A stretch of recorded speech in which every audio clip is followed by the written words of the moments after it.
On a tous autour de nous, des personnes qui ont été abusées sexuellement si ça ne nous est pas arrivé à nous. Je vous rappelle les chiffres, 75 000 personnes par an en France, 48% des Belges interrogés disent avoir subi des violences sexuelles. Selon le reportage de Carl Zero, un enfant sur 5 en Europe a été abusé. Donc c'est tout le monde autour de nous, on va quelle que soit la sphère où on se trouve, il y a des gens à qui c'est arrivé. Donc plus on va pouvoir propager ça, plus ils vont pouvoir se dire « Ok, finalement, il y a des solutions. » Si vous avez vécu ça, voilà, faites-vous à l'idée, tiens, on peut peut-être faire autre chose. Et récupérer sa vie, c'est ça. C'est pouvoir sourire quand tu veux. C'est pouvoir récupérer ta vie comme avant que ce soit arrivé. Bonjour tout le monde. Alors aujourd'hui, on se voit sous un format un peu différent, en vidéo. Ravi de vous retrouver d'ailleurs à travers ce petit reportage vidéo. Il y a un invité que je vais vous présenter dans quelques instants pour parler d'une thématique qui concerne beaucoup de monde, peut-être qui vous concerne vous, peut-être qui concerne certainement d'ailleurs des gens qui sont autour de vous, que vous le sachiez ou pas. Et cette thématique, on va en parler dans quelques secondes. Je vais d'abord vous présenter celui qui est avec nous aujourd'hui, qui s'appelle René Zorilla. René, bonjour. Bonjour Philippe. Alors René est quelqu'un que je connais depuis un certain nombre d'années. La première rencontre que j'ai faite avec lui, c'était dans une radio où il apprenait à nous détacher de la peur des araignées. Ouais. Ça a bien fonctionné parce qu'il était venu avec une énorme migale. On a fini par toucher la migale, donc tout s'est bien passé. Mais cette fois-ci, la thématique, elle est différente. Alors d'abord pour cerner un peu ton personnage, qui es-tu et que fais-tu ? Donc moi, à la base, je suis ce qu'on appelle un thérapeute, même si voilà, ce terme est vachement galvaudé. Je suis thérapeute, formateur et créateur d'une technique. J'ai créé une technique qui s'appelle les techniques de pacification émotionnelle. Et je suis spécialisé en gros traumas, vraiment les trucs assez gros, quand je donnais encore des séances, parce que ça je vais l'expliquer après, je donne plus de séances, je fais surtout de la formation maintenant.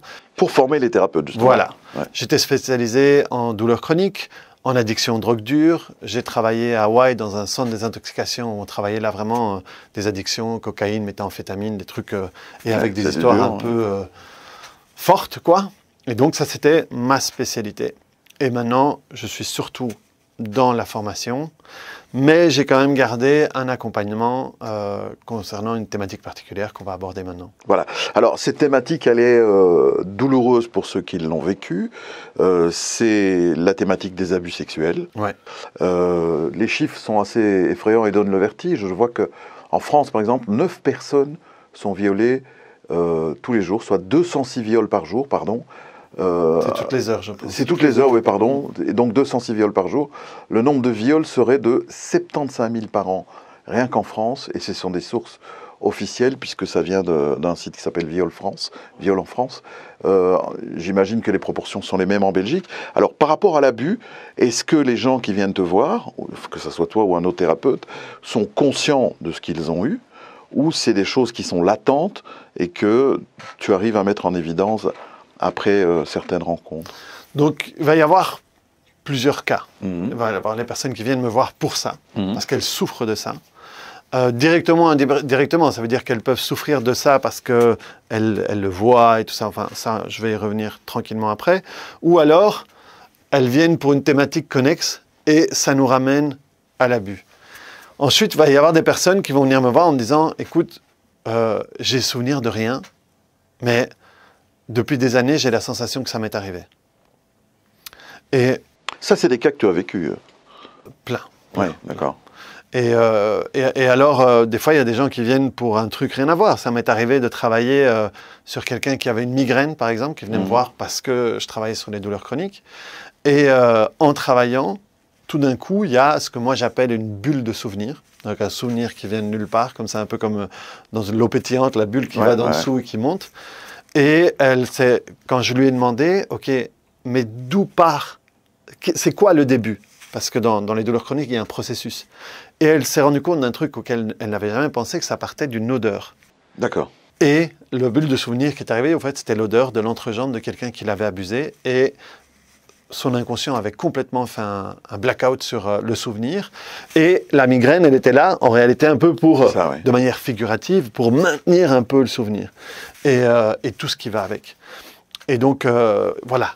des personnes qui vont venir pour ça, ou tout d'un coup ça va sortir, ou il y a une supposition ou quoi que ce soit? Alors, les personnes qui vont consulter en dehors de toi, je veux dire le parcours classique en psychothérapie, par exemple, Ouais. c'est des processus qui sont hyper longs, ça. Voilà. Plusieurs années, j'ai vu même. Chez énormément de gens, ça va être des processus qui vont durer des années, qui vont au bout du compte coûter extrêmement cher. J'ai des gens qui me disent régulièrement, j'ai dépensé 5, 10, 15, 20 000 euros et je me sens, certains vont dire, je me sens pas spécialement mieux, d'autres vont dire, je me sens mieux, Ouais. mais je peux quand même pas, je suis quand même pas à l'aise avec mon corps, avec la sexualité, ou dès que je suis dans un endroit un peu comme ça, j'ai peur, je me retourne tout le temps, ou j'ai encore ces foutues images qui viennent encore et encore. Hein. Dans ma formation, j'utilise la chanson de Cabrel, parce que la chanson de Cabrel peut être prise de deux côtés, ou Laquelle encore et encore. Ah oui, oui, pardon. Peut être prise ou comme une séparation, ou comme Ouais, un c'est abus vrai. sexuel, et parce qu'il explique vachement bien le processus, quoi. Alors, j'ai mis le point justement sur la durée très longue des processus classiques de thérapie. Ici, pas. C'est pas le cas. Ce sont des thérapies courtes que tu proposes. Voilà, c'est une thérapie brève, Mhm. et au fait, tout va être dans la manière de travailler. La manière de travailler et avec quoi on va travailler. Moi, en fait, dans la technique que j'utilise, je vais travailler avec l'inconscient de la personne. L'inconscient de la personne va presque être un thérapeute qui va bosser avec moi. Et tu sais, ce qui est important, c'est les gens veulent se remettre d'un abus sexuel ou veulent se guérir d'un abus Ouais. sexuel. Et le truc, c'est qu'une des premières étapes, c'est, si tu veux te réparer, te guérir, c'est des mots que moi, j'utilise pas, mais qu'on peut utiliser souvent, il faut d'abord comprendre de quelle manière tu es cassé. C'est ça. Et de quelle manière tu es cassé. Donc, quelles sont les conséquences de cet abus, en fait? Avant les conséquences, Avant c'est de les quelle conséquences. manière tu es cassé. D'accord. Comment est-ce que tu... Et qu'est-ce que ça voudrait dire pour toi te remettre? Tu vois? Ouais. De quelle manière je suis cassé? C'est je peux pas m'empêcher de penser à lui, je peux pas m'empêcher d'avoir peur, ou j'ai perdu mon insouciance, ça m'est perdu ça m'est arrivé dans l'enfance. Je peux pas avoir une sexualité normale depuis que ça Ouais. m'est arrivé. Et te remettre, c'est quoi? Et le problème, c'est que la plupart du temps, se remettre, les gens ont du mal à pouvoir décrire c'est quoi se remettre. D'accord. Se remettre, au fait, c'est pouvoir récupérer la paix dans ta vie. La paix dans ta vie, ça veut dire quoi? Ça veut dire ne plus avoir peur d'avoir ces images, ne plus avoir ces images, ne plus avoir peur que tout d'un coup, dès que tu souris, il y a ton sourire qui peut s'effacer parce qu'il y a un truc qui vient, il y a une odeur, il y a machin. Tout ce qui te connecte à ça. Parce que si tu veux, le problème principal du viol, c'est que c'est justement que le problème principal n'est pas le viol. Et ça, c'est la partie il y a deux parties difficiles à expliquer. C'est celle-là et sur le fait que ça peut changer rapidement. Et qu'est-ce que tu veux dire par là? Parce que je ne suis pas. Le viol, on va prendre un cas d'un viol où la personne a été abusée une fois. Mhm. Malheureusement, mauvais endroit, mauvais moment, C'est ça. type, et voilà. Ça prend 10 minutes, une demi-heure, une heure de sa vie, et ça fout tout le reste de sa vie en l'air. Cet abus a duré 10, 20, 30 minutes, ok? Donc, le reste de sa vie, c'est ce qu'on va faire de ce viol. Et ce qu'on va faire de ce viol, c'est comment est-ce qu'on va se tourmenter. D'accord. On va se tourmenter ou avec les images, ou avec les odeurs, ou avec, de nouveau, ça c'est les signaux. Et ensuite, il y a toutes les conséquences par rapport à tout ça, l'insécurité, la perte d'insouciance, le problème avec son image, le problème avec le sexe opposé, quelqu'un qui te regarde fixement, tout d'un coup tu pars dans des trucs. Et tout ça, c'est post-viol, si tu veux. Et c'est ça qui te garde, toi, 1 an, 5 ans, 10 ans, 15 ans, 20 ans, 30 ans, dans ce viol. Et moi, ce que je propose, c'est aux personnes de pouvoir sortir de cette manière où, encore aujourd'hui, elles sont abusées par ce qu'elles font de cet abus, tu vois. Et le problème, c'est ça, c'est que des fois, c'est pas agréable et c'est pas facile d'entendre te dire que, ok, ce qui est important, c'est pas ce que lui t'a fait. C'est ce que toi, tu fais de ce qu'il t'a fait. Bien sûr. Ouais. Et le truc, pourquoi est-ce que je le dis? Parce que c'est dès qu'on travaille ça que tout le reste se transforme. D'accord. Le fait de travailler ça fait qu'une personne peut se libérer. Et voilà, moi tu demandais qui j'étais, qu'est-ce que je faisais. Moi j'ai travaillé sur des milliers de clients pendant des milliers d'heures sur les 10-15 dernières années qui sont passées, de manière différente, avec des outils différents et tout ça. Quand j'ai commencé à travailler en thérapie, j'ai été surpris, mais choqué par le nombre de personnes qui me parlaient d'abus sexuels. Je ne m'attendais absolument pas à ce que ce soit... C'est ça, alors qu'au départ, ce n'était pas la thématique de non. base. Mais tout d'un coup, en partant de rien, on se retrouvait là-dessus. Et au départ, je suivais, pour travailler sur les abus sexuels, le parcours habituel. Ça veut dire que c'est ce qui est arrivé qui est important. Ce qui est important, c'est la position de victime. Tout ce qu'on conseille, au fait. Et très rapidement, je me suis rendu compte que c'est la recette pour que ça dure. D'accord. Et quand je disais, la première étape, c'est comprendre comment est-ce qu'on est cassé, mais l'étape 0, c'est de se libérer de l'objectif d'être considéré comme victime. Et ici, alors laissez-moi faire un disclaimer, comme on dit en anglais, je ne sais pas comment on dit disclaimer en français. Moi ici, je vais vous parler de la partie thérapeutique. Comment vous libérez de tout ça. Pas la partie judiciaire. Moi, les gens ne viennent pas me voir pour que judiciairement, voilà, que le gars ou la femme qui les fait se fasse enfermer. Moi, j'applaudis des deux mains.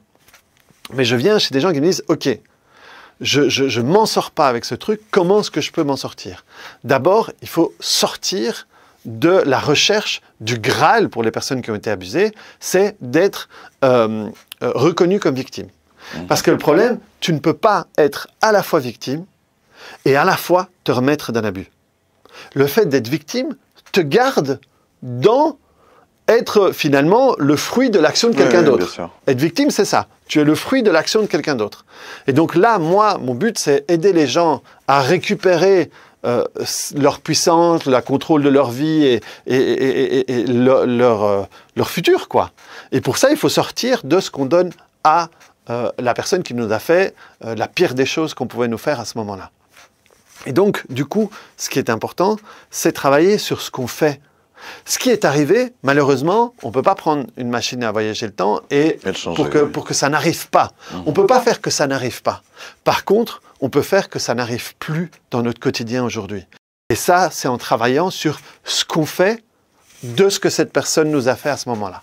Alors, il y a évidemment le viol pur et dur, je vais dire, qui est l'action violente de forcer quelqu'un à une relation et qui n'a pas envie, mais il y a aussi, et je trouve que le terme abus est mieux justifié, il y a aussi l'abus de confiance, par exemple. Tu as l'autorité sur un enfant et tu vas amener insidieusement ce genre de choses. Donc ma question est-ce que ta thérapie est bonne aussi bien pour les adultes que pour les enfants, par exemple ? Oui, bien sûr. Et plus tôt on va travailler là-dessus, mais moins on va donner de temps à ce qui est arrivé. Parce que le problème, c'est que notre monnaie, c'est notre temps. Et quand on donne 6, 15, 20, 30 ans à ce qui est arrivé, parce que je vous dis, moi j'ai travaillé, je pense que la personne la plus âgée sur laquelle j'ai travaillé de cette thématique-là, c'est une dame qui avait 81 ans. Oula! Et ça lui était arrivé, je crois quand elle avait 20 de mémoire, parce que c'est il y a longtemps, c'est 23 ans, ça lui était arrivé. Donc elle a souffert 60 ans de... Elle a souffert ça. Et elle est arrivée, elle était venue pour autre chose. Et à un moment, on a commencé à parler, j'ai commencé à faire une anamnèse, on appelle ça, sur sa vie. Et elle m'a parlé de ça. Et on l'a travaillé. Et ça a été une libération pour elle intense, parce qu'elle avait ce truc-là depuis toujours, quoi. Alors, on peut citer peut-être 2 cas que j'ai notés, que tu as eu. On a changé les prénoms, évidemment. Agnès, qui vient te voir pour la première fois, elle souhaite se débarrasser de ses problèmes de consommation de cocaïne. Elle a 45 ans. Et très rapidement, au cours de la séance, tu découvres qu'elle a été sexuellement abusée à l'âge de 7 ou 8 ans. Oui, c'est ça. Donc, c'est un de mes cas les plus récents. C'est quelqu'un avec qui je peux travailler encore, mais il y a peu de temps. Et c'est le décès de cette personne qui a abusé d'elle, qui a... Oui, au fait, elle a été abusée dans l'enfance. C'est ça. Et elle a, comme font beaucoup d'enfants, ben voilà, on lui a dit en fait, là, il y a eu des menaces en plus. On lui a dit, écoute, si tu le dis, on va s'occuper de ton frère, ta sœur, machin et tout. Donc, elle a gardé ça pour elle. Et ça s'est arrêté quand le type est décédé. Et plus tard dans sa vie, elle a suivi un viol en réunion. D'accord. Et par exemple, elle, la personne de 45 ans dont on vient de parler, tu as eu, j'imagine, encore des nouvelles d'elle. Elle va mieux? Elle est sortie de sa problématique? Oui, non, c'est super gai parce que c'est quelqu'un qui avait quand même eu, été usé par tout ça, qui avait des difficultés, qui sautait d'un centre à un autre, ou un centre, on lui disait, oui, mais ta consommation, ça, c'est un problème de drogue. Non, ta consommation, c'est émotionnel, donc nous, on ne traite pas. Et alors, elle m'avait été envoyée par quelqu'un qui m'avait dit, écoute, elle m'a appelé, elle m'a dit, dans la première séance qu'on a fait ensemble, elle a la sensation d'avoir fait plus que les 20 dernières années de thérapie qu'elle a fait. Et où on va parler et tout. Là, non, on va rentrer, on va travailler sur les émotions, on va travailler sur les sensations. Et l'inconscient, il a tout à fait la capacité de se libérer de tout ça. Et tout d'un coup, on peut même, après lui en parler, ça ne va plus jamais la ramener à l'endroit, parce que le problème, c'est ça, c'est l'endroit où tu te trouves quand tu penses. C'est là où ça te fait mal, bordel. Ouais. C'est là où tu te prends le coup de poignard pour la 127e 1000 fois, à chaque fois que tu y retournes. C'est de ça qu'il faut se libérer. Parce qu'il faut bien se rendre compte que, et c'est ce que je disais tout à l'heure, quand je disais de manière, et je sais que ça peut être difficile à entendre, c'est pour ça que je prends des gants pour le dire, mais que la partie la plus importante, c'est pas le viol en tant que tel, parce que dès qu'on règle ça, dès qu'on travaille sur ce qu'on fait à l'intérieur de nous avec tout ça, ensuite on peut parler du viol. Et la personne n'est plus du tout n'a plus du tout ce coup de poignard, toutes ces sensations horribles que les gens vivent depuis des années. Elles arrivent en discutant, en prenant de la hauteur. Oui, et même, pour te dire de nouveau, dans les choses qui sont beaucoup plus faciles quand on les vit, les gens disent, c'est marrant, je sais que ça m'est arrivé, hein, mais c'est comme si j'avais la sensation que ça ne m'était plus arrivé. Ouais. Parce que le lien qui est entre nous et ce qui est arrivé, c'est ce lien émotionnel. Et dès qu'on peut le couper, dès qu'on peut l'apaiser, moi j'appelle ça l'apaiser, eh bien tout d'un coup, ok, c'est un événement comme toi tu parlerais d'un truc qui t'est arrivé en enfance ou de ton, je sais pas moi, quand on a notre premier séparation avec notre premier amoureux qui est horrible pendant le temps, et après quand on est plus grand, il y a absolument plus le même, il y a plus le même lien émotionnel, donc c'est plus la même sensation. Donc effectivement, pour terminer, répondre à ta question, elle peut parler de ça complètement librement, et surtout ça a changé son quotidien. Ça a changé son quotidien parce qu'elle j'adore, elle m'envoie des messages régulièrement parce qu'elle continue le travail sur sa consommation qui est presque à zéro maintenant. Ouais. Et ce qui a aidé, c'est d'avoir travaillé sur ses abus sexuels. Sa voix est différente, son visage, presque son teint de peau est différent parce qu'elle ne vit plus avec ce truc qui la pouf de l'intérieur, quoi. Ce que je vais te demander, est-ce que dans les réseaux classiques, enfin je vais appeler ça classique, parce qu'on est quand même dans une forte évolution de ce genre de thérapie, donc tu dis elle t'a dit qu'en une séance, elle se sentait déjà différente par rapport à une dizaine ou quinzaine d'années de thérapie classique. Est-ce que tu as des échos de la thérapie classique? Alors on n'est pas dans le comparatif de qu'est-ce qui est mieux, c'est pas ça que je veux dire, mais est-ce que les thérapeutes classiques qu'est-ce qu'ils pensent de ça? Est-ce que tu as une idée ou pas? Moi, j'ai de plus en plus de psys qui viennent à mes formations. Ah oui, ok, d'accord. Mais ils veulent plutôt rajouter une corde à leur arc. Oui, et surtout que le truc, c'est que je pense qu'ils sont de plus en plus obligés, parce que comme tu dis, il y a beaucoup plus de techniques qui se démocratisent, dont on parle, l'hypnose, l'EFT, des choses comme ça, le truc avec les yeux, j'ai oublié le nom, le MDR. Ouais.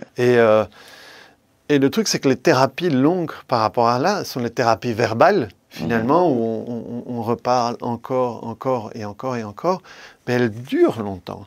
Et on ne peut pas toujours garantir le résultat. Par exemple, moi, dans l'accompagnement que je propose ici, je l'ai fait tellement de fois, je suis tellement convaincu, et c'est même pas convaincu, je suis tellement sûr du résultat, parce que je l'ai fait des centaines et des centaines de fois, que moi, je peux me permettre de garantir mon accompagnement. Ouais. C'est... Faut être balèze quand même pour Oui, ça. oui, oui. Et je peux même te dire que jusque maintenant, je n'ai pas eu à faire jouer la garantie. Ouais, c'est ça.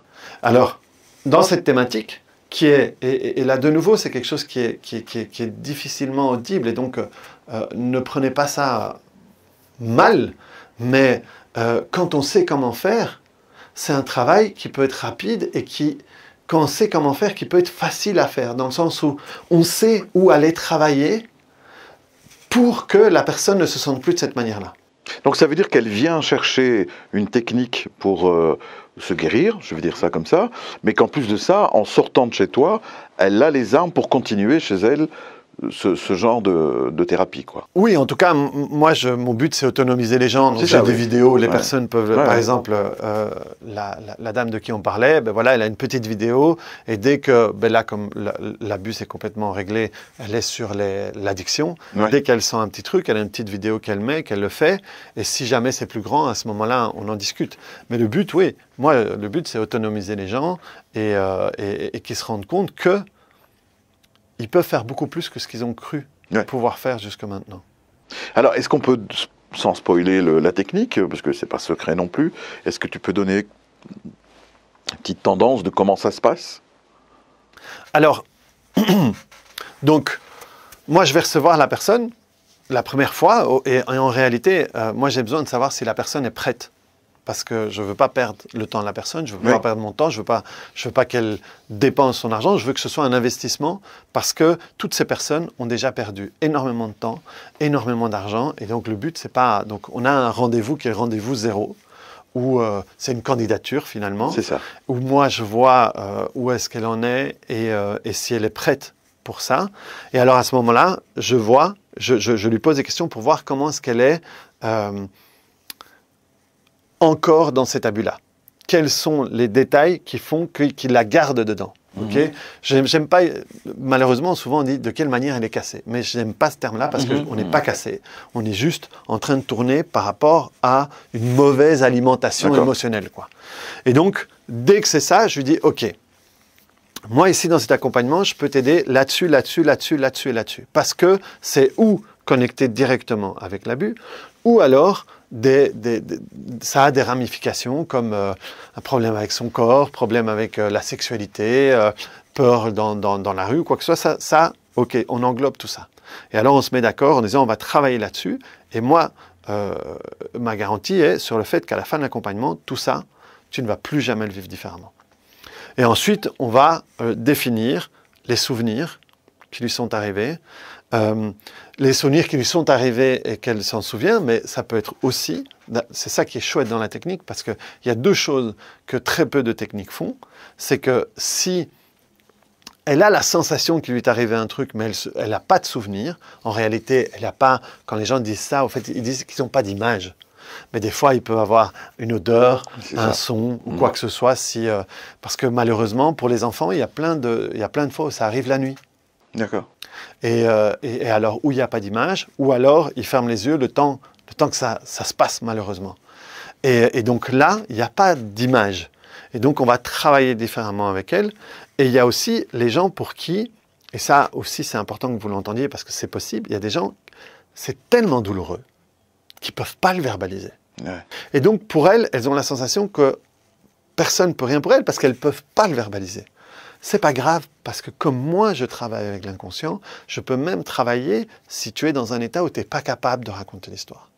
Et ça, c'est ce qui est génial, surtout, c'était génial comme outil dans la thérapie en général, mais dans les abus sexuels, ça a été vraiment d'une grande aide dans ma carrière, parce que les gens disaient « Ah non, moi je ne peux pas le raconter, c'est trop douloureux. » Super, on y va, et je te fais travailler sans que tu aies à le raconter. Et on peut travailler. Donc la première phase va être travailler sur les émotions, sur tout ce qui fait mal, parce que d'un coup on a des émotions, on a de la rage, on a de la peur, on a tout ça. On va travailler là-dessus. Et ensuite, en travaillant d'une certaine manière avec l'inconscient, ce qui est génial avec l'inconscient, c'est quand tu le libères et tu lui offres la place, il peut même lui-même, donc c'est pas moi qui le fais, lui-même commencer à transformer les images. C'est ça. Et souvent, il y a les gens qui arrivent avec des événements traumatiques, et tout d'un coup, la manière dont leur inconscient à eux transforme l'image, ça peut devenir une ressource. Où ils ont pu se défendre, ou simplement c'est pas arrivé, ou quoi que ce soit. Mais voilà, par exemple, pour parler d'une autre thématique, il m'est arrivé plein de fois où des gens venaient et ils avaient des images où leur père les battait, par exemple. Et ça, c'était super douloureux.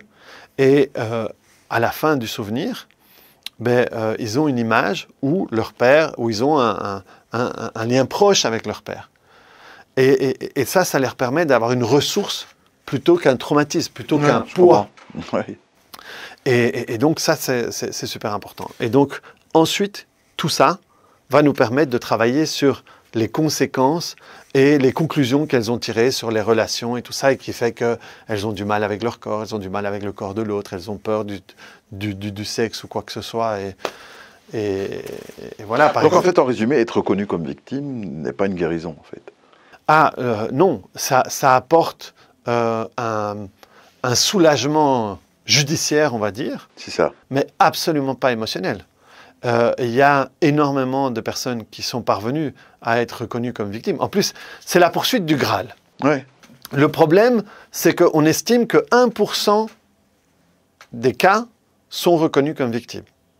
Seulement 1%. Seulement 1% des cas quand on prend, par exemple en France, les 75 000 personnes, alors c'est estimé. Il y a l'année passée, il y avait 33 000 cas qui ont été déclarés à la police, mais on sait que la plupart des cas, il n'y a pas dépôt de plainte. Ouais. Et donc, sur ces 75 000 personnes, eh bien, il y en a très peu qui vont être reconnus comme victimes et que le gars va être, le gars ou la femme, c'est pas tout le temps des hommes, hein, va faire de la tôle ou quoi que ce soit. Et le problème, c'est que, ok, tu es reconnu comme victime, le type fait de la tôle, au mieux tu as un dédommagement, mais le problème, c'est que dès que ça est terminé, dès que tout le monde autour dit « Allez, t'as gagné, c'est bien, tu vois ?» Le problème, c'est qu'après, quand on se retrouve tout seul, on continue à avoir les images, on continue à avoir les sensations, on continue à écouter les saloperies qu'ils nous disaient dans l'oreille quand ça arrivait. Et là, t'es pas libéré. Ça t'apporte pas Tu sais, un jour, j'ai vu une personne qui avait une pancarte comme ça dans la rue en disant mon abuseur a pris 2 ans, moi j'ai pris perpète. Oui, c'est vraiment ça. Et moi, c'est ça que je veux proposer. C'est te libérer de cette perpétuité. Et ça, c'est sur la longueur, par rapport à ta vie, ça va t'apporter beaucoup plus que d'être reconnu comme victime. Est-ce que plus de femmes ou d'hommes dans les victimes? Alors, moi, de toute façon, dans ma clientèle, chez les thérapeutes, la plupart des thérapeutes voient beaucoup plus de femmes que d'hommes. D'accord. Mais j'ai travaillé sur des hommes et, si tu veux, les hommes, ça va plus souvent être des abus dans l'enfance. C'est ça. Il y a beaucoup moins d'hommes qui viennent, qui me disent qu'ils se sont fait abuser quand ils avaient 20, 30, 40 ans. Ouais. J'ai eu des gens qui se sont fait abuser avec les chemsex, les médicaments ou les drogues qu'on donne à quelqu'un et qu'on abuse après. Et donc là, justement, on a dû travailler sur... parce que la personne n'avait aucun souvenir, elle n'a pas dit non, parce qu'il y a aussi l'autre truc, quand la personne ne dit pas non, t'as pas dit non, ou t'as vu comment t'étais habillé, ou t'avais picolé. Et là, pour être reconnu comme victime, oublie. Mais est-ce que justement, douleur, parce que tu parlais de ces... On en parle beaucoup justement avec les dernières histoires, dont on taira le nom, mais les chemsex, donc la drogue que tu donnes à quelqu'un pour abuser de lui ou d'elle, il n'a pas de souvenir derrière, mais le fait de ne pas avoir de souvenir, il peut quand même avoir des traumas. Oui, parce qu'il n'a pas de souvenir, des fois il n'a pas de souvenir, mais il sait qu'il est arrivé un truc. Ah oui, ok, d'accord. Alors, sans rentrer dans les détails, mais parce que le lendemain, physiquement, il y a des douleurs, il y a des choses ou quoi que ce soit, ou des fois encore pire, des fois il ne se souvient de rien et il y a une vidéo qui circule après ou un truc du style. Et là, c'est voilà, le fait de travailler là-dessus pour... Mais pour terminer notre petite entrevue, tu y vas fort, tu dis sortir de l'abus en 1 mois, résultat garanti. Alors que on est dans l'idée sur des thérapies qui durent hyper longtemps et qui ne sont pas toujours malheureusement bienfaitrice. C'est ma promesse, quoi. Moi, depuis toujours, avec les techniques que j'ai utilisées, celles que j'ai créées et une autre que j'utilisais avant, mon fonds de commerce, les gens venaient me voir pour deux choses. De un, parce que j'étais capable de travailler sur des choses que d'autres personnes n'étaient pas capables de travailler. Ouais. Et deux, je pouvais travailler vite. Le fait d'avoir travaillé dans un centre de désintoxication carcérale en faisant le protocole des drogues dures, m'a permis, parce qu'à chaque fois derrière les addictions, il y a des grosses histoires. Ouais, j'imagine. Et donc, le fait d'avoir travaillé sur des femmes qui se faisaient enlever, qui se réveillaient dans les bordels des narcos au Mexique, des choses comme ça, ça m'a forcé à trouver un truc. Et en plus, j'étais là que 2 semaines, donc il fallait que ça aille vite. Et en travaillant avec l'inconscient, on peut travailler beaucoup plus vite qu'on le croit. Parce qu'on a une tendance à croire que, et on peut entendre, que le faux bon conseil qu'on va donner, c'est laisse le temps règle les choses. Le temps, il règle que dalle. Le temps, il met la poussière en dessous du tapis et en espérant que tu l'oublies. Ouais. Mais même quand tu arrives à un moment un peu à oublier ça, à un moment, tu vas voir un film. Combien de personnes ont été... un terme aussi à la noix que je partage pas, mais on dit retraumatisées quand elles ont vu le film Irréversible avec Vincent Cassel, là où il y a une scène de viol assez explicite. D'un coup, on peut avoir mis ça et d'un coup, on va voir un truc à la télé, on va voir quelqu'un qui va raconter un truc ou quoi que ce soit, et boum, ça reprend, parce que ça n'a pas été réglé. Et l'inconscient, il peut se traumatiser très vite et il peut se détraumatiser très vite quand on lui donne la place. Et donc, ma promesse, c'est ça. C'est sortir de la manière dont tu es abusé encore aujourd'hui, en 1 mois, et je garantis le résultat. Alors dans ces mois-là, je vais te faire toutes les séances nécessaires pour sortir de ça. Ça, c'est mon job, quoi. Oui, oui. Et au bout du mois, si jamais les problèmes qu'on a définis dans la séance 0 ne sont pas réglés, alors ou je te rembourse, ou alors si tu es vraiment motivé, on continue à mes frais jusqu'à la fin. D'accord. Mais voilà, ça c'est ma garantie. Mais jusque maintenant, je n'ai jamais eu à aller jusqu'à la garantie. D'accord. Alors, comment faire pour prendre contact avec toi? On va mettre un lien sur la page Facebook de cette vidéo. En dessous de cette vidéo, il y a un lien. Et les gens pourront prendre rendez-vous avec moi pour poser leur candidature et voir comment ça se passe. D'accord. Et alors, j'ai 2 modalités. C'est en one-to-one, une personne. Et alors là, c'est vraiment un peu un service VIP où je prends tout, j'utilise tout ce qu'il faut pour ça. Et il y a des personnes qui ont moins de ressources, qui ont moins de possibilités, et je ne veux pas les laisser de côté. Et donc, je vais faire un système de groupe, où à ce moment-là, on fera un travail en groupe. On prendra 4-5 personnes, et je vais travailler sur elles en groupe. D'accord. Éventuellement, peut-être à un moment ou à un autre, s'il y a besoin, je ferai une séance aparté, mais on va travailler en groupe et on va avancer là. Par contre, là, je ne peux pas garantir le mois, parce qu'il faut que tout le monde puisse se réunir à la même date et tout ça. Mais la garantie qu'à la fin de l'accompagnement, la personne ne sentira plus, celle-là, je garantis toujours le résultat. Ouais. Mais par contre, au niveau du temps, c'est plus compliqué, quoi. Alors, je t'ai posé une question en dehors du micro de tout à l'heure. Tu m'as dit non, pas besoin de rentrer dans les détails de ma vie avant. Mais moi, j'aimerais juste parler de mon expérience à moi, sans rentrer dans les détails. Je t'ai connu en tant que thérapeute. Et j'avoue que j'étais perplexe. Alors, peut-être fais juste une parenthèse, explique-nous rapidement. On va utiliser des tapotements.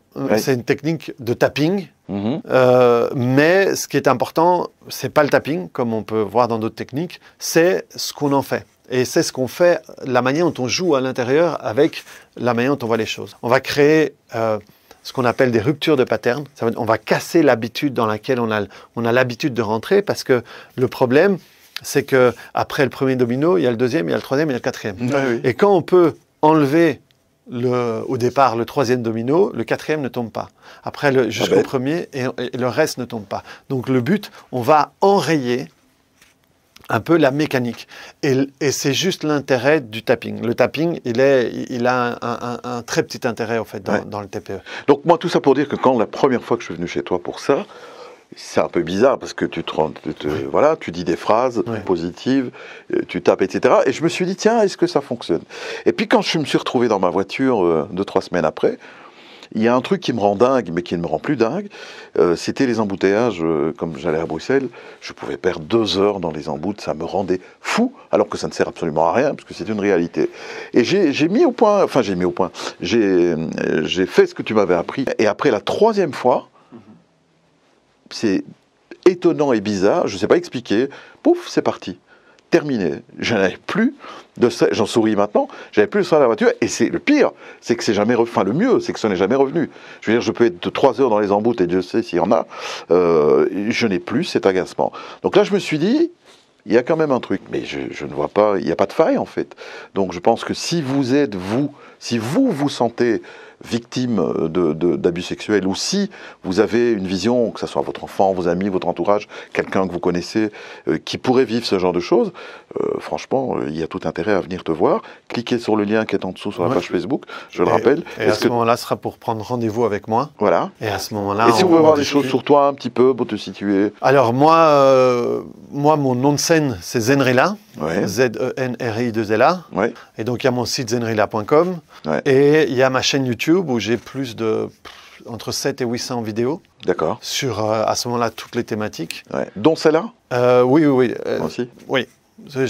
Mais il va y en avoir plus maintenant parce que j'avais prévu une autre chaîne YouTube pour ça, mais finalement je me rends compte que ça ne vaut pas la peine. Donc je vais ramener toutes les vidéos que j'ai fait sur l'autre chaîne sur la chaîne principale. Ouais. Et donc, mais j'en parle déjà beaucoup et je vais en parler encore plus. Et donc vous pouvez clairement voir quel genre de personne je suis parce que je suis quelqu'un.